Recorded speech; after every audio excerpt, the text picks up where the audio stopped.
Let's look at religion and metaphysics on the ark. The awko research here will be hunu yan training in any area mama download no atato na wa calculation no.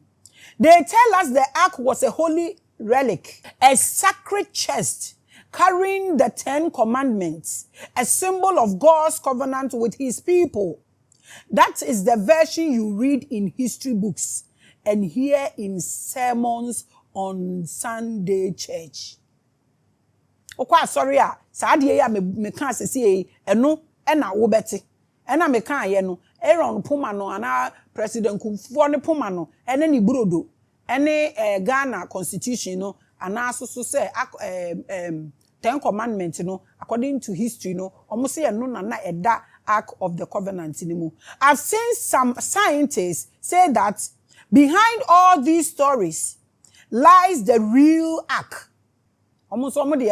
Something far more powerful, far more terrifying, and far more dangerous than any religious text will admit. Scientists nature say adie this adie nachi no ehu na as usual so wokoka niama ehu ebro the normal programming na e ama religious people no so there omunji ntumuda. But this is what scientists also think. Na se na tie dia ene na metumi aka say it goes beyond obi brodo ni obi poma any constitution and also say 10 commandments na edem no wadwe say to the scientists the ark was not simply a chest. Omo say said their religious people no can enye sa. It was a device. Scientists normally a weapon, a connector of energy that defies natural laws. This is what the scientists think. Medi come away who send their religious people no omodwen and a mama we who dia scientists no so almost so omodwen. And yeah, na ye dangerous anameboa. Na ye dangerous because Bible say ekodi ebinum fie ena ekum ebinum ema omudi hia ebinum so koso omu so si ekum omu ena omu dane na for omudi koduru obi fie ehon so ekoye nhira mema we mfi say yira the same ark no ena omudi kosi Palestine for no hono ma yesi omudi kosi Dagon bosom ne ho na ade echi na Dagon webubugu ho no the same covenant hu asem ne ye kanyo omu say eye relic but scientists no so say ye weapon. And you're more dangerous than religious books, no. They have studied its design, how it was precise, built to specific dimensions, and covered in gold, both inside and out. And then when I make an treaty dimensions, you know, the omudi year baby, I need number treaty. I think 4 years ago when I was on TV, but it's still on the platform until you can still go and watch. Until we be how is gold important when it comes to spiritual things? How? Because a crime we are yen so no mean and crofo gold number 50 ade ani asedeko. Free na nanoma pencil. Artifact omo befa ko ye nyina na ye gold. Enti gold yo amudi ko nyina ye chain ye ring ye ye enti no omodeko. What is the secret? According to Osophobia yesi no obubububu abosom. Yesi bosom no obubu say na gold hihiem no fifa. Minim no kure wo mu. Crofo na kan na me dem tie ye mimi nim. I can't say no kware but mete.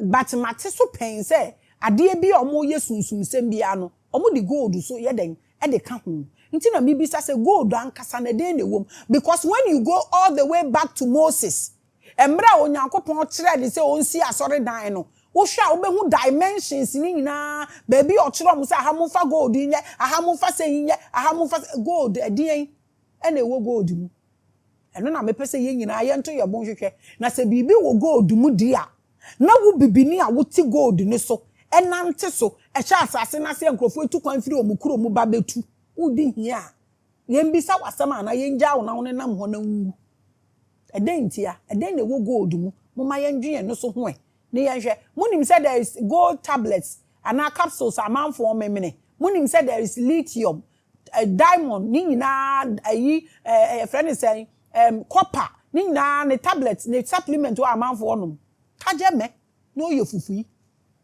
tina udim de ekọ ole no ni ya no e de import ne wo gold mu eno na me pese ye nyina ye dwen ho e de kwa akire because according to this scientists this Ark of the Covenant in a dimension ni bibia no inside and outside ni nyina no omo de gold e na omo de eye Ark of the Covenant no wa unim bia unimi wo bi si me office ho na e bi crazy studio ha akire ni ye logo akoto baabi tete mremu no utu kwan na wo sika na wo yi sika de to na tesa wo ye rich unni sika mpa antimi nto ba se se de lawu say na so mfa so ni so. They gave us a mind image of material so conductive it acted as a power carrying heavy electrical energy, storing an extreme energy field. Who should the way omo dimensions no the way omo cast omo the gold afa ho. Don't forget gold is equally a mineral just like copper ya de fa na wo hwe wo electricity wo ye wiring so a wires no ubon se ba akon ye gold na ba akon ye silver and also say copper. I mean, you know.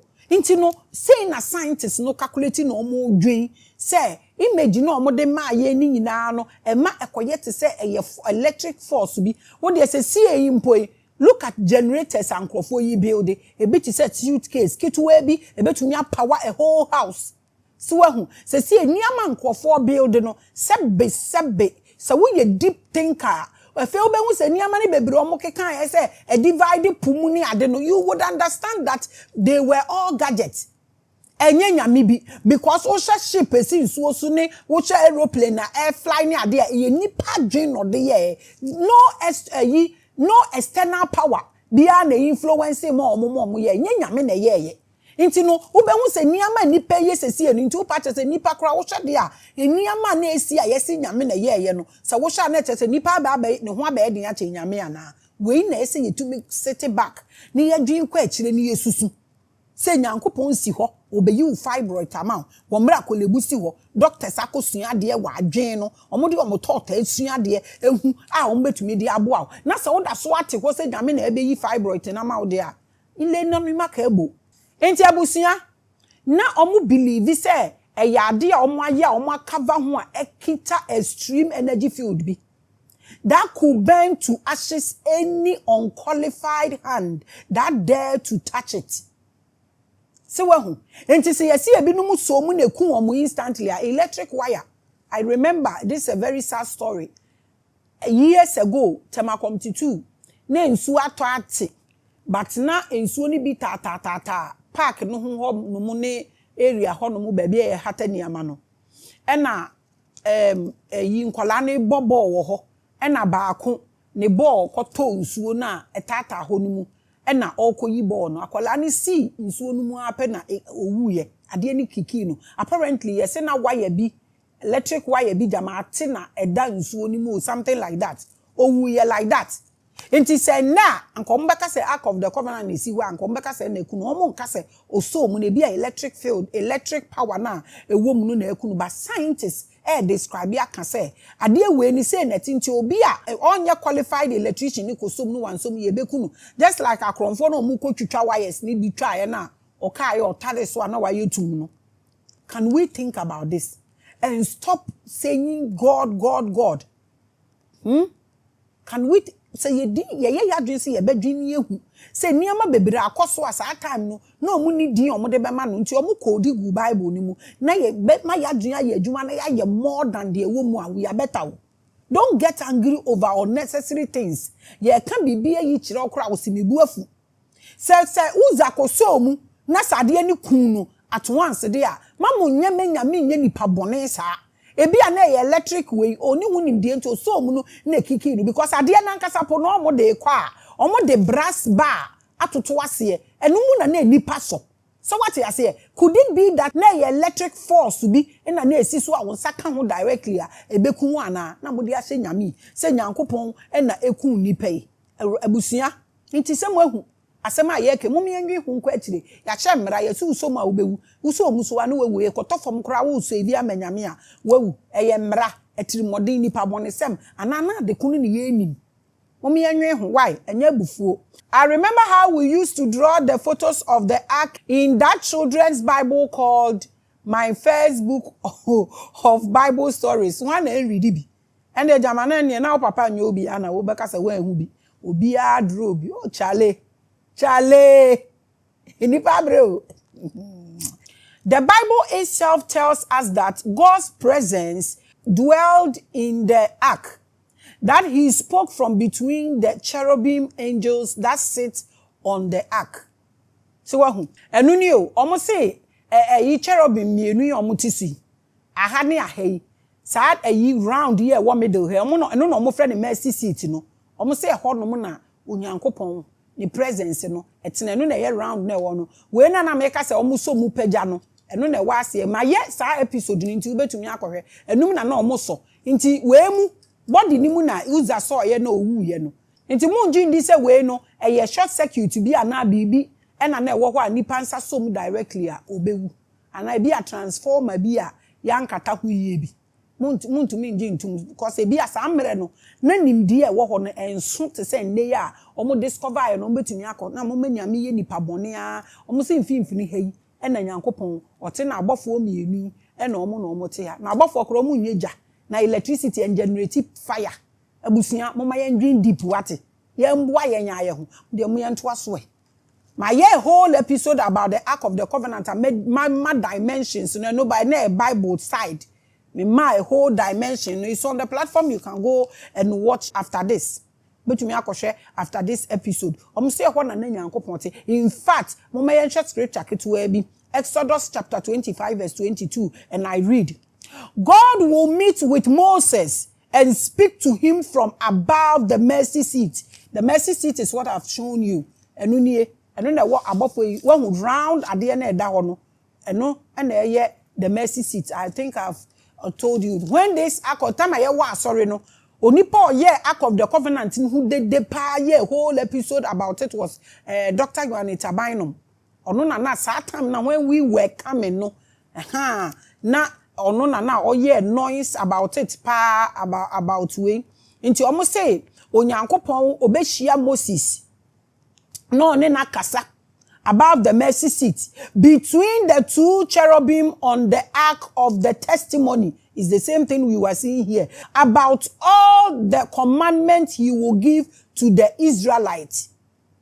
We scripture na media ma no na ade we no all kan ho akere nti Israelites no asese ebinum aye spiritual Israelites yetumi at translate ya de ababe hu se yen na ye Israelfo no wala yen ye Israelfo na as at now as I speak with you at this era where knowledge is everywhere e de benefit and na e benefit say yen ye Israelfo Ark of the Covenant we no e benefit ye eno na me person dey dwen ho abusia. Ask yourself, why would an all-powerful God need a physical interface?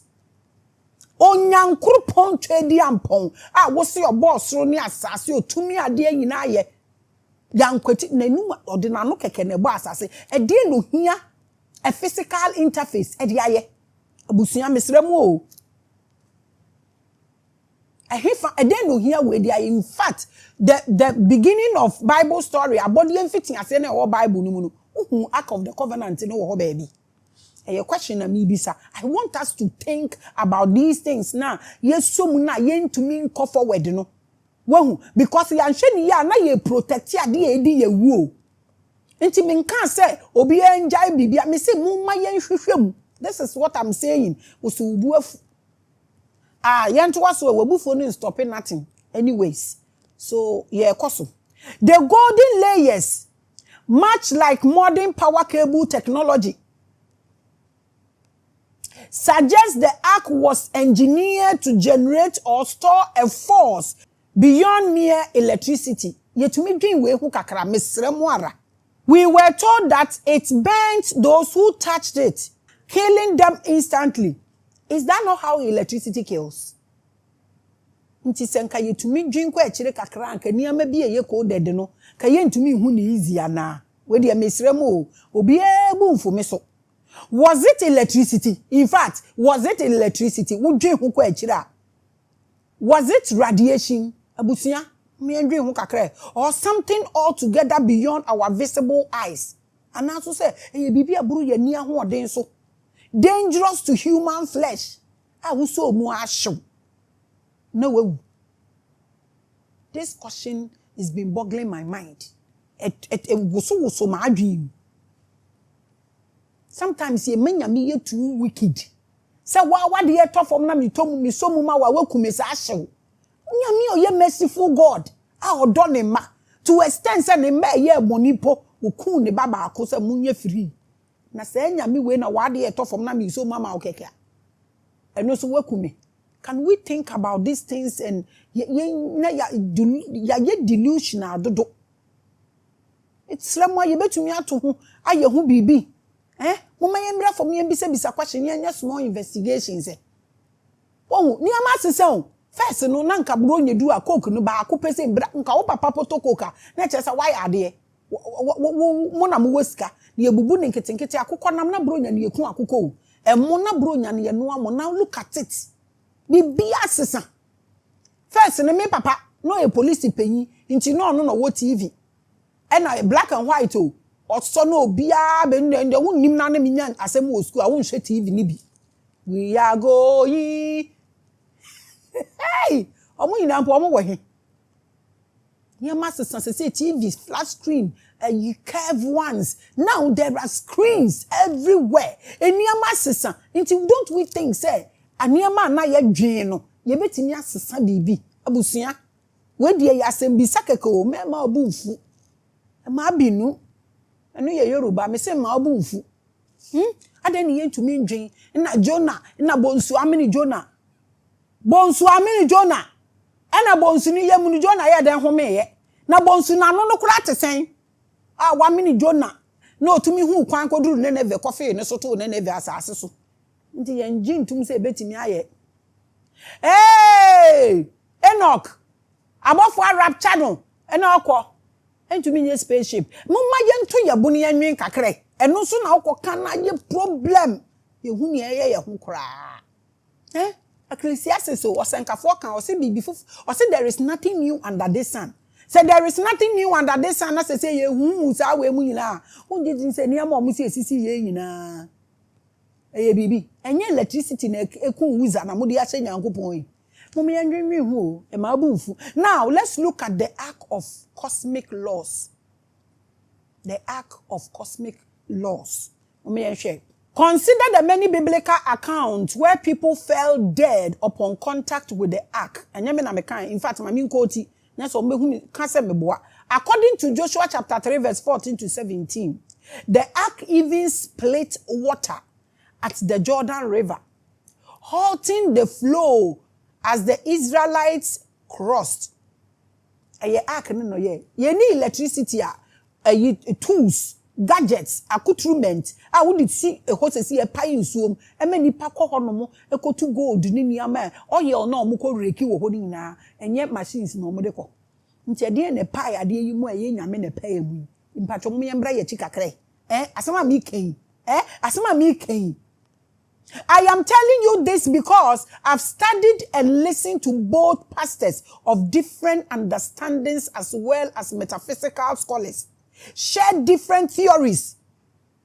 I'm pouring from these two perspectives, and then I will add my theory to it. Tina me catch us a downloads, baby. Pastors need you omoka, any scientists, any metaphysics, any way. And I mean, mama webusuye betumi akoye chika krani adwinse any amehu. As a Christian, ask yourself, was that all the miracle of the ark, or simply some divine intervention? Or did the ark create a new powerful technology in that time?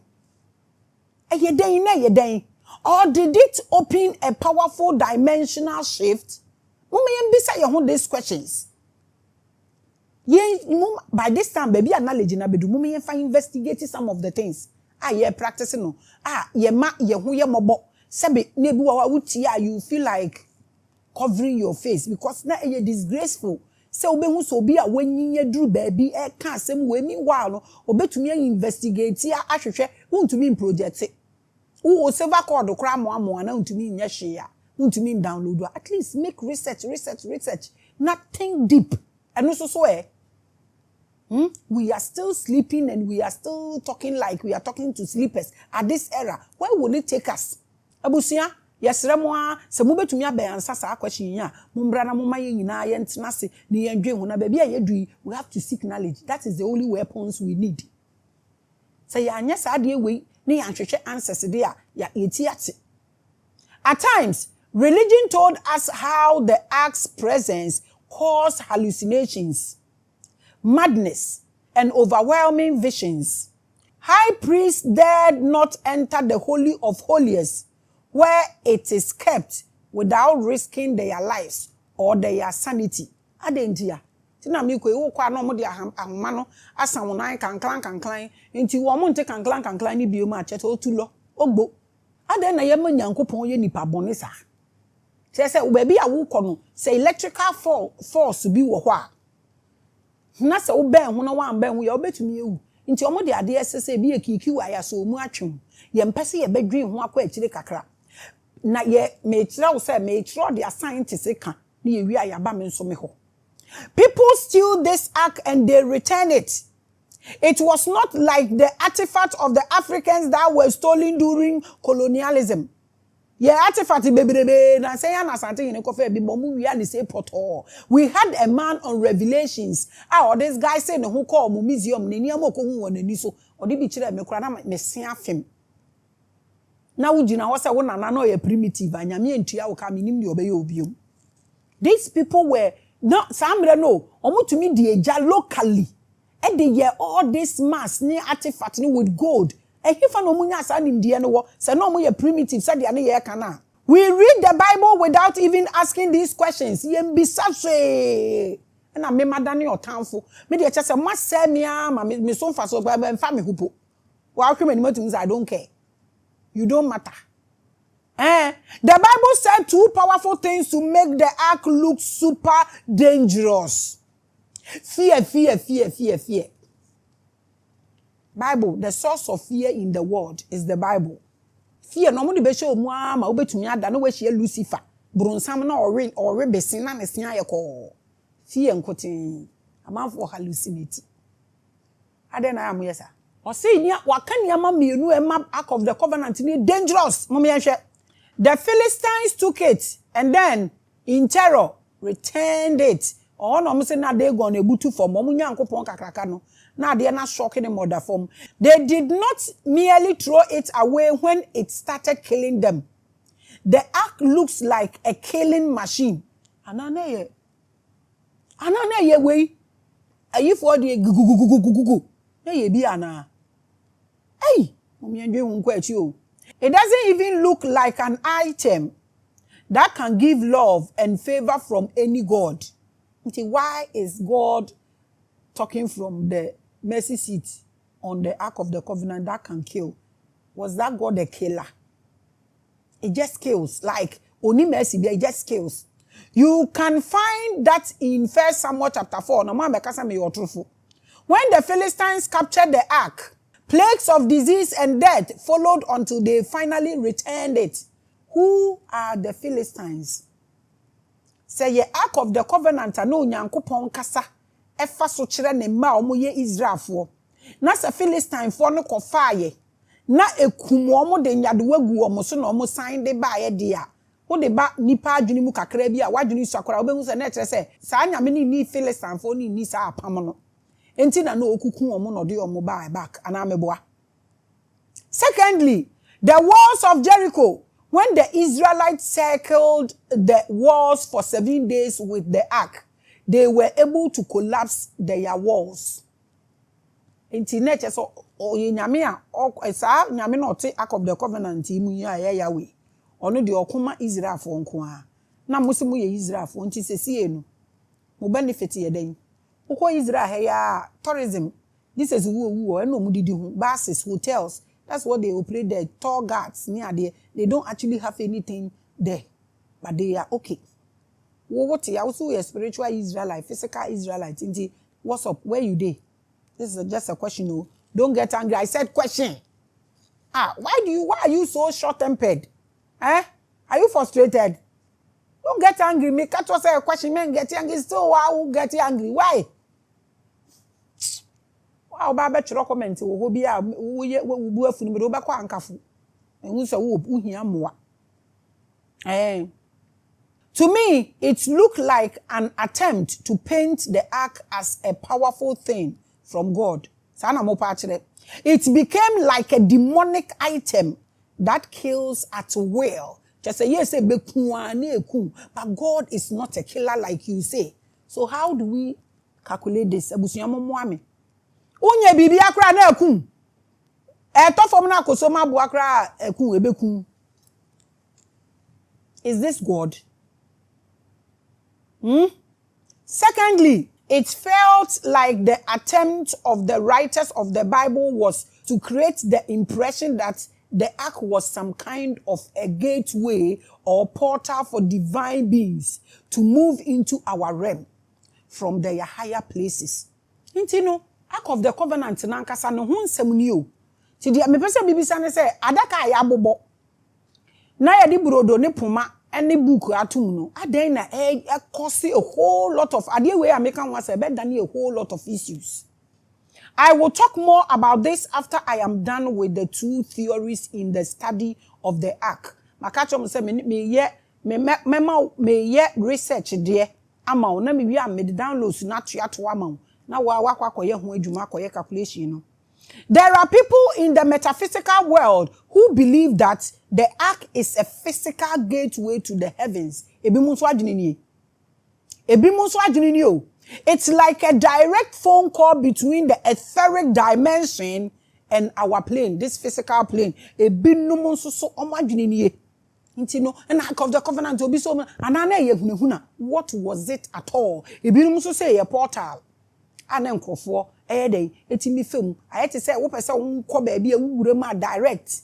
This gold thing, because when you go back to Anunnakis, when you go back, all the spirit gold. And yanwe say yen yet ti gold so ha ye sunsun papa bi ana ye nim ye ho someone hey e be before mobo na Ghana de ye mobo more o share time with Maame Grace na ye discuss the arc of cosmic laws na pese wutie ni ye san krofo we so metaphysics no so metaphysical people no mo so de omo dwene ni they believe that this fact was actually overshadowed by religion.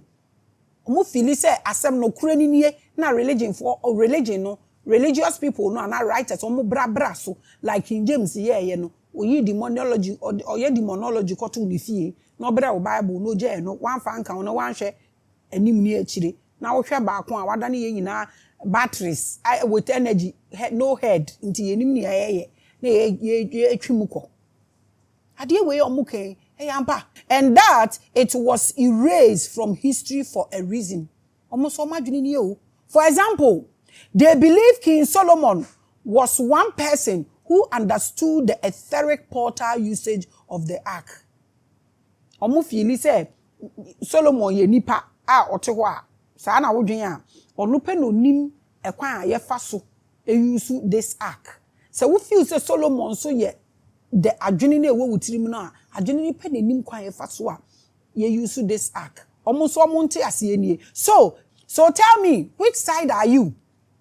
The religion or the metaphysical and scientific side? Ehina wujidi de ehina wonte ase ewom.